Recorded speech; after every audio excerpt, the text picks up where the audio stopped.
Salut, bienvenue pour une nouvelle vidéo. Aujourd'hui, vous l'avez vu, je vais vous montrer tous les livres que je vais lire pendant le Cold Winter Challenge rapidement. Si vous connaissez pas le Cold Winter Challenge, j'en doute vraiment parce qu'il existe depuis des années et des années. Mais c'est un challenge qui à la base a été créé par Antonine, si je me trompe pas de pseudo. Ensuite, il a été repris par Margot Liseuse parce que Antonine n'avait plus le temps de s'en occuper et que Margot Liseuse adore l'hiver, adore Noël, donc c'était évident qu'elle le reprendrait. Elle l'a tenu pendant 4, 5, 6 ans, vraiment longtemps. Franchement, elle l'a gardé pendant assez longtemps. Et puis, comme Antonine, elle avait plus vraiment le temps, peut-être même plus l'envie de s'en occuper. Elle aime toujours le Cold Winter, elle l'a expliqué l'année dernière. Mais du coup, l'année dernière, elle a passé le Cold Winter à Laure de la chaîne L'Enluminé. Et du coup, pour la deuxième année consécutive, c'est Laure de L'Enluminé donc, qui organise ce challenge, qui propose ce challenge. Il se présente comme n'importe quel challenge, enfin comme quasiment tous les challenges littéraires sur Booktube. C'est-à-dire que Laure a créé plusieurs menus avec plusieurs sous-catégories par menu. Et le but, c'est de mettre des livres dedans. Il y a plusieurs manières de valider le challenge créé par Laure de L'Enluminé. Je vous mettrai sa vidéo de présentation dans la barre d'infos si jamais vous voulez aller les voir. Elle présente les catégories, elle explique comment valider le challenge, les possibilités et tout. Moi, j'ai pas du tout écouté tout ça, je ne sais pas comment on peut valider le challenge. Moi, comme à chaque fois, je prends tous les menus, toutes les sous-catégories et j'y mets au moins un livre par sous-catégorie. J'ai pas du tout envie de me casser la tête avec deux sous-catégories par menu, je remplace le menu. Ah, non, moi je prends tout et je mets un livre dans chaque, c'est beaucoup plus simple pour moi en tout cas. D'ailleurs, j'ai fait un vlog du moment où je prépare cette palle, du moment où je galère à préparer cette palle, on peut le dire, je vous le mettrai en barre d'infos si jamais ça vous intéresse. Du coup, en tout, j'ai compté dans le vlog, hein, donc si vous avez vu le vlog, je l'ai dit dedans, mais je crois qu'il y a 21 livres, je voulais en mettre 20, mais finalement il y en a 21. Il y a 21 romans et des graphiques. J'ai pas compté les graphiques, je sais plus combien de graphiques. Et franchement, en sortant la pile, là, je me suis dit, ah ouais, je me suis quand même lâchée sur les graphiques. Hein. Voilà, il y a beaucoup de graphiques dans cette palle, mais en même temps, il y a 5 menus, il y a 4 menus avec 3 sous-catégories et un menu avec 4 sous-catégories, donc ça fait beaucoup de livres. Et j'ai mis 2 ouvrages, soit 2 romans, soit un roman et un graphique, soit 2 graphiques. Donc j'ai mis 2 ouvrages par sous-catégorie, sauf pour une où franchement j'avais la flemme. Donc on va commencer tout de suite parce que ça va être long. Et dernière précision avant de commencer, pardon, le challenge se passe du 1er décembre au 28 février, je crois. Oui, c'est ça, il n'y a pas de 29 cette année. Au 28 février. Moi je vais le faire que du 1er décembre au 31 janvier. Au mois de février, je fais un autre challenge chaque année. Peut-être qu'il y a quelques livres que je vais vous montrer ici que je lirai en février, parce qu'ils rentreront aussi dans le thème du challenge que je fais en février, mais ils rentrent pas tous dedans, c'est sûr. Donc voilà, je vais principalement concentrer les livres que je vais vous montrer sur décembre et janvier. Maintenant, je vous les montre, c'est parti. Je risque de regarder beaucoup en bas parce que j'ai mon petit carnet avec tout décrit, c'est exactement le même que j'ai utilisé pour le pumpkin parce que j'ai la flemme de changer. Bref, le premier menu c'est magie de Noël et la première sous-catégorie c'est All I Want for Christmas et donc là c'est la catégorie Noël quoi, donc romance de Noël, amour, amitié. C'est cool parce que du coup cette année elle a rajouté amour et amitié, ce qui fait que tu peux mettre n'importe quelle romance, n'importe quel livre qui parle d'amitié, d'amour, de couple, de tout ce que tu veux. Sauf que pour une fois j'avais des romances de Noël, donc j'ai mis 2 romances de Noël. Je suis pas 100% sûre de lire les deux, mais j'ai mis les deux, je vais les attraper et vous les montrer. La première c'est Le plaisir de te détester de Émilie Million et la deuxième c'est All I Want for Christmas, je peux pas faire mieux, enfin je veux dire, mais voilà, de Emily Blaine. Je pense que je vais commencer par celle-ci parce que j'ai déjà lu du Emily Blaine et j'aime beaucoup les romances d'Emily Blaine. J'ai jamais lu de Émilie Million, c'est pas fait exprès que ce soit le même prénom, hein, mais bon bref. Mais voilà, je veux surtout, alors je lis jamais les résumés des livres, mais alors pour le romance de Noël, il est absolument hors de question que je lise, ne serait-ce que la première phrase. Donc je ne sais pas de quoi ça parle, et je ne veux pas savoir de quoi ça parle. La deuxième sous-catégorie c'est Lettres au Père Noël, et donc là les mots-clés c'est épistolaire, enfance, jeunesse. J'ai commencé par y mettre un livre juste jeunesse, parce que je voulais le mettre dans cette palle et j'ai pas réussi à le mettre ailleurs. Donc c'est Ami à vie de Pierre Bottero. Alors oui, il rentrait dans la première sous-catégorie, mais j'ai déjà mis 2 livres dans la première sous-catégorie, donc j'allais pas en mettre 36, tu vois. C'est un Pierre Bottero, du coup, comme je l'ai dit. J'ai déjà lu 2 livres de cette collection-là et je les adore. J'adore la manière qu'il a d'aborder tous ces thèmes de l'enfance, de la préadolescence et de l'adolescence. Je trouve ça absolument génial. C'est vraiment hyper bien écrit. En plus, c'est très court. Voilà, je voulais absolument le caser dans cette palle. J'ai cru que j'allais pas y arriver et finalement j'ai réussi et j'ai trop hâte de le lire. Donc voilà. Et du coup, pour le deuxième, j'ai mis quelque chose d'épistolaire, si je dis pas de bêtises. Hein. J'ai pas vérifié à 100%, mais je crois que c'est ça. J'ai mis 14-14 de Silène Edgar et Paul Béorn. Et de mémoire, c'est un garçon qui vit en 2014 et un garçon qui vit en 1914, donc, qui s'échangent des lettres. C'est ça, grâce à une boîte aux lettres mystérieuse. Cette phrase est en plein milieu du résumé, j'ai lu que ça. Oui, je vérifie que maintenant que ça correspond au thème. Et alors, de toute façon, c'est de la jeunesse, donc ça passait. Bref. Ça fait très longtemps qu'il est sorti, ce livre, je l'ai vu beaucoup passer. Tout le monde a adoré. J'ai mis 1000 ans à me décider à l'acheter. Et encore une fois que je l'avais acheté, il est resté encore quelques mois dans ma palle avant que je me décide à le lire. Donc voilà, je vais le lire. J'aime bien les romans épistolaires, en plus je trouve ça cool. Et la Première Guerre, la Première Guerre mondiale, je la vois rarement en bouquin. La deuxième, on l'a à toutes les sauces, j'en peux plus. Mais alors la première, on l'a rarement quand même, hein, donc du coup je trouve ça cool. Et la dernière sous-catégorie de ce premier menu, c'est la danse de la fée dragée. Ce titre-là, on l'avait déjà, mais je crois que Laure a changé les mots-clés pour cette année. Donc là, on a fée, univers onirique, fantasy, fantastique. J'adore Laure parce qu'en fait, elle met toujours des mots-clés pour lesquels je vais galérer, mais elle rajoute des mots-clés faciles. Genre là, fée et univers onirique, si elle s'arrête là, je galère de fou. Mais elle rajoute fantasy, fantastique, ce qui fait que tu peux mettre n'importe quoi. Sauf que, encore une fois, comme pour la première sous-catégorie, j'ai pas besoin de fantasy fantastique parce que j'ai une saga qui parle de fées que j'ai commencé pendant le pumpkin et que j'ai hâte de continuer, à savoir les chroniques de Spiderwick. Donc le tome 2, La lunette de Pierre, de Tommy Di Terlizzi et Holly Black. J'ai adoré le tome 1.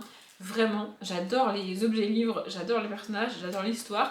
L'illustration est magnifique ici. Vraiment.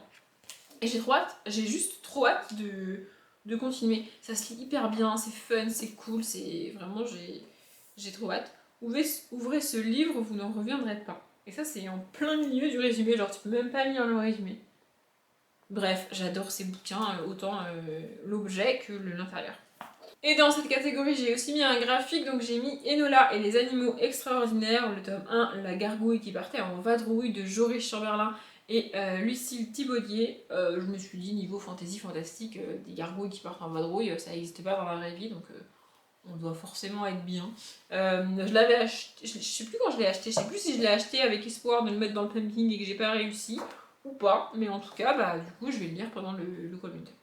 On passe au deuxième menu qui s'appelle Cocooning hivernal et la première sous-catégorie c'est marron glacé avec des mots-clés feel good et gourmandise. J'ai mis ce qui pour moi est un feel good. En fait, j'ai mis une autrice que j'aime vraiment beaucoup, que j'adore, et pour moi c'est feel good. Le style du livre, c'est pas feel good, mais j'aime pas les feel good, donc bref. J'ai mis La fiancée de Kirakas, c'est un tome 1, j'adore Kirakas, j'ai adoré la sélection, j'adore Kirakas. Voilà, j'ai lu aussi La Sirène, si je dis pas de bêtises, j'ai bien aimé, franchement c'était cool. Et en vrai, ça fait longtemps, j'ai hâte de retrouver Kirakas, d'avoir un nouvel univers créé par l'autrice. Ce tome-là est sorti il y a un petit moment maintenant, mais comme d'hab, je me jette jamais sur les nouveautés, donc je le lis toujours après la bataille. 2020, franchement ça va, je suis pas si en retard que ça, 2020, bon ça fait presque 2 ans, ok, mais je suis pas si en retard que ça. Du coup voilà, j'ai trop hâte de le lire, vraiment. Et j'ai mis un deuxième livre pour le côté gourmandise, pardon, et c'est Miss Pain d'épices de Cathy Cassidy. Voilà, je me suis dit avec le titre, gourmandise, on est pas mal, hein. Franchement on est pas mal, donc voilà, je sais pas de quoi ça parle. Depuis que la populaire Shannon est devenue son amie, Cannelle a pu tirer un trait sur des années de moquerie à propos de ses cheveux roux, ses rondeurs et son prénom. Ah. Donc on va y parler de harcèlement, a priori. De toute façon, avec Cathy Cassidy, on a la plupart du temps un sujet assez fort. C'était le cas dans chacun des tomes des filles au chocolat. Donc a priori, c'est le thème, c'est le cas ici aussi. Et franchement, ça a l'air cool. Ça fait longtemps que j'ai pas lu Cathy Cassidy. Et le dernier que j'avais tenté de mémoire, j'ai pas aimé. Donc ça serait bien que celui-là, j'aime bien en fait. Hein, voilà. La deuxième sous-catégorie, c'est bonhomme en pain d'épices, et les mots-clés, c'est différence, tolérance et LGBTQIA+. Voilà. J'y ai mis Les mystères de HarperCollins, le tome 4. Donc c'est quoi? C'est Secret d'outre-tombe de Charles Harris. En gros, pour le côté différence, je crois que c'est exactement le mot-clé que j'avais utilisé pour mettre le tome 3 dans le Pumpkin. Donc voilà, différence. Et celui-là est plus gros. Je suis trop contente parce que ce tome 4 est plus gros. Bon, je suis un peu moins contente parce que c'est le dernier, mais vraiment, j'adore cette saga, vraiment, vraiment. Le côté différence, pourquoi? Parce qu'on suit une jeune femme qui a été frappée par la foudre et qui a la capacité de localiser des cadavres humains. Voilà, c'est charmant, n'est-ce pas? Voilà. J'ai trop hâte de... En fait, j'ai à la fois extrêmement hâte de lire ce tome 4 et en même temps pas hâte parce qu'après, il n'y en a plus. Voilà. J'ai aussi mis une BD, donc Les Nombrils, le tome 1, pour qui tu te prends de Delaf et Dubuc. Et je l'ai mis pour le côté un peu tolérance, en fait. Je suis pas sûre que ce soit bon, mais en vrai, j'avais envie de lire cette BD, j'avais envie de la caser, et j'ai pas réussi à la mettre ailleurs. D'après ce que j'ai compris, on va suivre 3 copines, dont 2 qui font un peu chier la troisième, en fait. Hein. Voilà, c'est pas vraiment 3 copines à égalité, c'est plutôt du 2 contre 1. Et je me dis que de ça peut se dégager un message de tolérance. Donc ça peut être cool. Voilà. Je savais pas où mettre cette BD là, donc elle est là. Et la dernière sous-catégorie de ce deuxième menu, c'est vitrine de Noël. Et là, c'est tout simplement des graphiques, des beaux livres, des livres illustrés.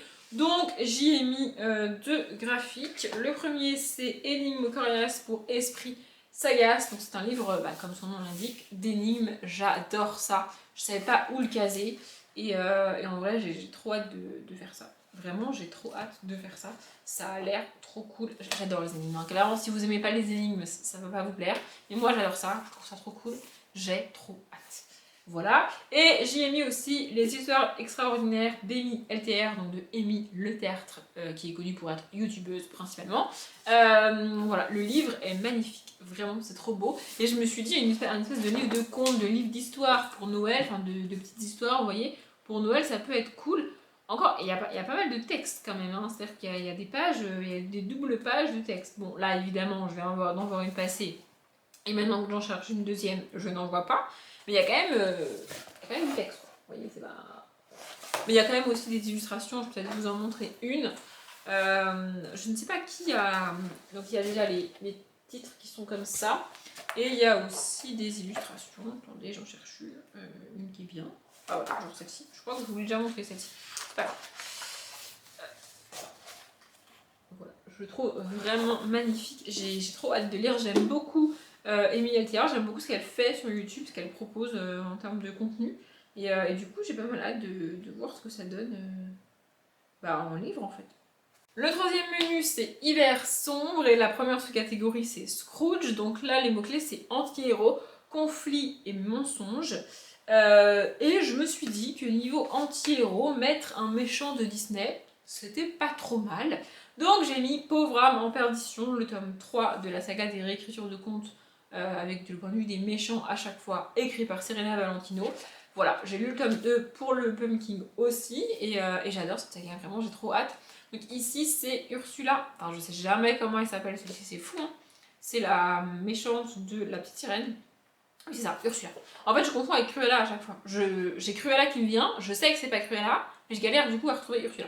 Bref, c'est Ursula, donc voilà. C'est pas mon Disney préféré, la petite sirène, mais on verra bien ce que ça donne. Hein. Voilà. Et j'ai aussi mis un graphique, donc La Rose écarlate, le tome 1. Je savais que je te rencontrerais, de Patricia Lifung. Je l'ai mis ici parce qu'on est à une époque où les droits des femmes c'est pas trop ça, et on est avec une jeune fille qui va a priori aller à l'encontre de tout ça. Du coup je me suis dit que niveau conflit entre ce que la société veut et ce que notre héroïne veut, on devait être pas trop mal. Voilà. La deuxième sous-catégorie c'est stalactite ensanglantée, et les mots-clés c'est horreur, thriller, suspense. Donc là évidemment j'ai mis un thriller, hein, sans surprise. J'ai mis le 7ème ciel, donc le 7ème tome de la saga du Woman Murder Club de James Patterson pour chaque tome, et ici en particulier Maxine Paetro. Tous les tomes sont écrits à 4 mains à chaque fois. Il y a toujours James Patterson dans les deux auteurs et un autre auteur ou une autre autrice, ici en l'occurrence une autre autrice, pour les tomes à chaque fois. Ça fait très longtemps que j'ai pas lu le tome de cette saga. J'adore cette saga, vraiment, j'ai trop hâte. Et franchement, je vous la recommande, elle est géniale, j'adore cette saga. Voilà. J'ai aussi mis un graphique, donc la peau de l'autre, le tome 1, pile et face de Le Tendre et ses journées. Je sais pas trop à quoi m'attendre avec cette BD. Tout ce que je sais, c'est qu'a priori, ça se passe pendant la guerre, en parallèle de la guerre. En gros, il y a une histoire de guerre. Donc je me suis dit que niveau horreur, la guerre, ça devait être pas trop mal. Donc voilà, on verra bien ce que ça donne. Ah oui, je viens de faire défiler et je viens de voir des planches dans un hôpital avec des blessés. Donc effectivement, on doit être pas trop mal. Je l'ai reçu dans la box BD que j'avais prise il y a en début d'année, je crois. Donc ça fait un moment que je l'ai. Du coup, je me suis dit qu'il était temps que je lise cette BD. La troisième sous-catégorie de ce menu, c'est Père Fouettard. Et donc là, c'est Force Obscure, Enfer et Démon. Si vous avez vu le vlog, vous savez quel livre je vais montrer parce que je l'ai dit.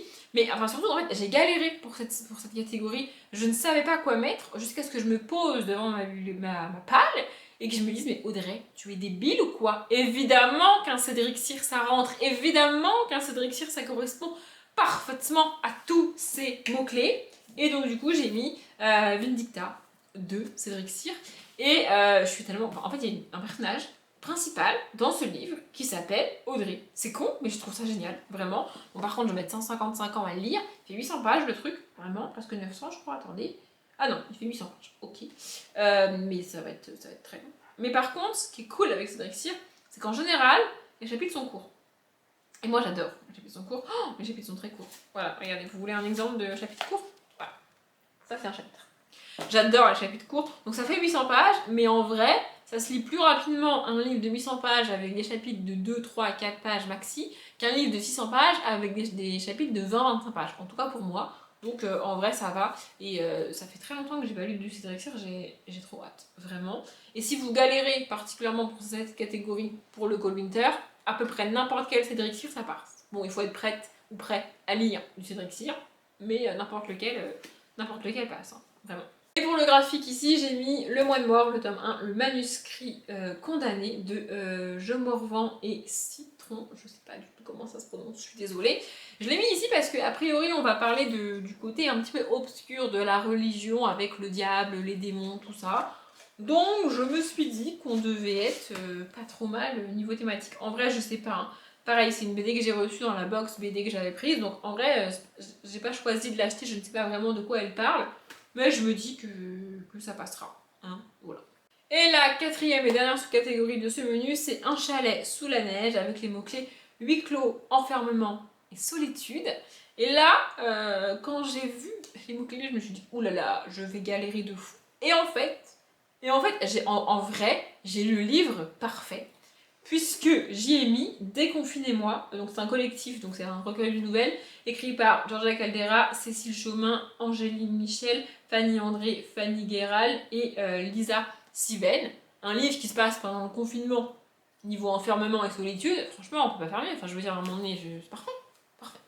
J'ai un peu peur parce que j'aime pas trop les nouvelles, mais je me dis que ça peut me permettre de découvrir des nouvelles autrices et de me donner envie de lire leurs romans, les romans qu'elles ont écrits. La seule que je connais dans les 6 autrices, c'est Georgia Caldera. Donc voilà, je me suis dit, franchement, je ne peux pas faire mieux pour enfermement et tout. Mais j'ai quand même mis un deuxième roman dans cette catégorie. J'y ai mis Night School, le tome 1 de C.J. Dougherty, parce que en fait j'étais très triste de ne pas avoir réussi à le caser dans le Pumpkin, et j'ai réussi à le mettre nulle part ailleurs dans Skull Winter. Mais on parle quand même d'une jeune fille qui va aller en pensionnat. Du coup, je me suis dit, pensionnat, enfermement, et surtout huis clos. On va, je pense, rester dans le pensionnat. Donc, je sais pas si c'était vraiment considéré comme un huis clos, mais voilà, je me suis dit que ça pouvait passer. Et j'ai vraiment envie de enfin découvrir cette saga. Donc, on verra. C'est très drôle parce que du coup, il y a marqué livre 4 et 5, apparaître en 2019. Très drôle. Bref. On passe au quatrième menu qui est marcher dans la neige. Et la première sous-catégorie, c'est pôle Nord. Et donc, sans surprise, il faut lire des livres qui parlent d'hiver, de froid, de pays froid et de neige. Et là, c'est un peu compliqué pour moi parce que je ne sais pas dans quelle saison on va se trouver tant que j'ai pas commencé le livre parce que je lis rarement le résumé. Je lis même quasiment jamais le résumé. Donc il faut soit qu'il y ait un indice sur la couverture, soit que ce soit un tome 2, et du coup je sais dans quelle saison on va être à peu près en fonction du... un tome 2, enfin un tome suivant d'une saga, et du coup en fonction du tome d'avant, je sais à peu près dans l'espace-temps où on est, tu vois, soit que ce soit écrit dans le titre. Et ben j'en ai trouvé deux, donc je suis contente, j'en ai trouvé deux. Le premier c'est Alaska Wild de K.A. Tucker. Bon, je me suis dit si on est en Alaska, même si on est en été, il doit faire froid, enfin, je veux dire à un moment donné, voilà. Donc c'est une romance, ça fait longtemps que j'ai pas lu K.A. Tucker, c'est une autrice que j'aime beaucoup. Je sais pas trop à quoi m'attendre, il est quand même assez balèze, hein. On est sur un livre de 600 pages. C'est 600 pages quand même, c'est quand même pas rien, tu vois. Mais voilà, une romance de K.A. Tucker, je veux pas trop savoir de quoi ça parle. Une romance de K.A. Tucker, ça me suffit. Et le deuxième que j'ai mis pour cette catégorie, c'est Le Puits des Mémoires, le tome 2, Le Fils de la Lune, de Gabriel Katz. J'ai eu le tome 1 au mois de mai, et je me suis dit qu'il était temps que je lise ce tome 2. Et c'est marqué, c'est l'heure des révélations et de la plongée dans le grand nord, où leur vie ne tient qu'à un fil. Donc, a priori, il va faire froid, il va y avoir de la neige, on va retrouver nos trois personnages, mais dans le froid et dans la neige. Donc, c'est parfait. La deuxième sous-catégorie de ce menu, c'est du coup à l'inverse pôle sud, et donc là c'est voyage, cheminement personnel, évolution. Je savais pas trop quoi y mettre, hein, vraiment je ne savais pas trop quoi y mettre. J'ai pas trouvé de roman, donc j'ai mis deux graphiques. Le premier c'est Emma et Capucine, le tome 1, Un rêve pour 3 de Jérôme Hamon et Lena Sayapoum, on va dire ça comme ça, je suis pas sûre que ça se dise comme ça. C'est une BD qui parle de danse, en fait c'est l'histoire de deux, je crois qu'elles sont deux. Enfin, il y a marqué un rêve pour 3. Bref, 2 ou 3 personnes qui passent le casting pour intégrer, enfin le concours pour intégrer une école de danse, mais il n'y en a qu'une qui va être prise. Et donc du coup, je me suis dit, niveau cheminement personnel, on est pas mal vu qu'elle va se retrouver toute seule, alors qu'à la base, elle devait être plusieurs. Et on va aussi la voir évoluer en danse dans cette école. Voilà. Oui, c'était un petit peu tiré par les cheveux, je sais bien, mais j'ai pas trop aimé. Et le deuxième, c'est un livre que j'ai acheté complètement sur un coup de tête. Je ne sais même pas à quoi ça va me servir et si vraiment je vais apprendre beaucoup de choses. Mais bon, bref, c'est Incroyables Inventions, donc l'incroyable encyclopédie de chez Larousse. Et je me suis dit, des inventions niveau évolution, on est pas mal. Et voilà, c'est un livre un peu pop-up. Franchement, je vais galérer à vous le montrer. Je vous le montrerai plus soit en vlog, soit dans l'update graphique que je ferai dans 1000 ans. Mais là, franchement, je vais trop galérer. Mais voilà, les inventions, ça permet d'évoluer dans la vie. Donc je me suis dit que ça passait pour cette catégorie. Oui, j'ai galéré et j'ai triché pour cette catégorie. Et alors? La troisième et dernière sous-catégorie de ce menu, c'est forêt enneigée. Et les mots-clés, c'est animaux, écologie, nature writing. J'ai mis que des livres par rapport aux animaux parce que je savais pas quoi mettre. Donc j'ai mis Jack et la grande aventure du cochon de Noël de J.K. Rowling. Je vais pas refaire ici mon speech sur J.K. Rowling, le bashing et tout ça, que je trouve absolument ridicule, mais bon bref. Mais moi voilà, j'ai acheté ce livre et je vais le lire, ça va être cool. Et pour que moi j'achète un livre qui parle de Noël, franchement, voilà. Mais je me dis, un livre jeunesse avec une petite aventure de Noël, franchement ça a l'air cool, hein. Vraiment ça a l'air cool.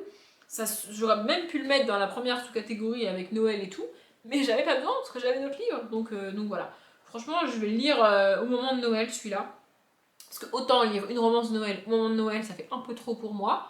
Autant lire un livre jeunesse comme ça, d'aventure noëlesque, c'est cool. Les illustrations sont magnifiques. Je l'ai pas dit, c'est illustré par, attendez, je vais retrouver, par Jim Field. Voilà, je crois que c'est celui qui fait les Harry Potter illustrés aussi, si je dis pas de bêtises. Mais vraiment, c'est magnifique. Vraiment, c'est en noir et blanc, mais j'adore les illustrations en noir et blanc. Voilà. Et le deuxième que j'ai mis, c'est Le Livre de la Jungle de Rudyard Kipling.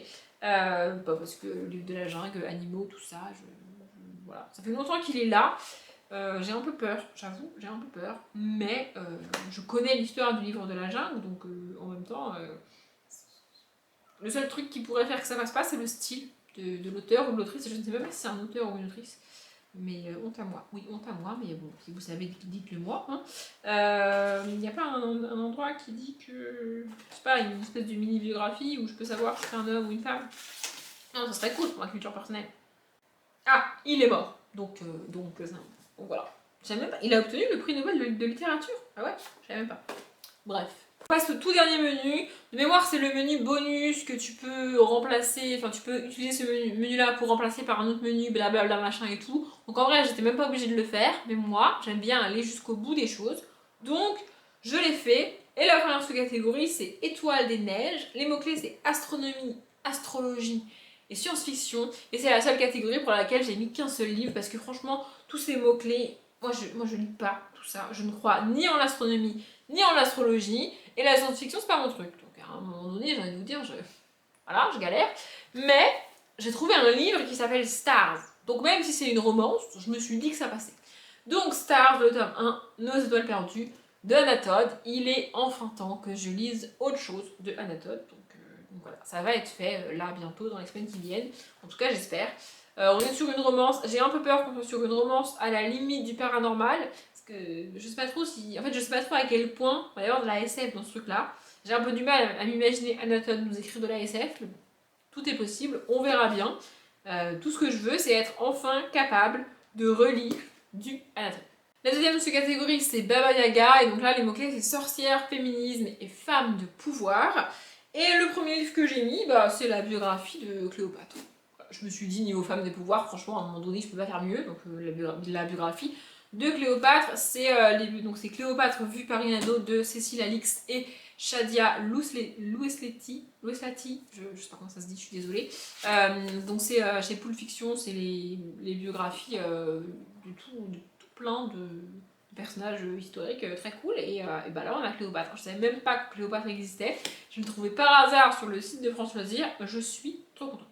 Et pour le côté sorcière, j'ai mis Rebecca Keane, le tome 3, Potion macabre. Voilà, à la base je l'avais mis dans une autre sous-catégorie, mais Rebecca Keane est une sorcière, donc en vrai elle va parfaitement dans cette catégorie. J'adore cette saga, j'aime beaucoup cette saga. De nouveau, on est sur une saga où j'ai lu le tome 2 pour le Pumpkin et je vais lire le tome 3 pour le Cold Winter. Voilà, je sais pas si je vais le lire dans les premiers ou pas, mais en vrai j'adore Rebecca Keane, je la trouve absolument géniale, j'adore cette saga. Et enfin, la toute dernière catégorie de ce tout dernier menu, c'est Yule. Et là, les mots-clés, c'est mythe, légende, conte et réécriture de contes. Donc, j'aurais pu y mettre le truc de Ursula, là, écrit par Serena Valentino. Ça rentre ici, évidemment. Mais j'y ai mis Le Pays des Contes, le tome 1, Le Sortilège perdu, de Chris Colfer.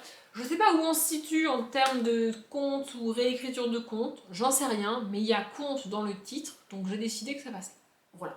De quoi ça parle? Aucune foutue idée. Au pays des contes, rien n'est comme on l'imagine. Boucle d'or est une criminelle recherchée. Blanche-Neige dissimule un lourd secret et le petit chaperon rouge n'avait même plus peur du loup. Ouais, donc niveau réécriture, on est très très éloigné du conte de base, mais on est quand même dans une réécriture.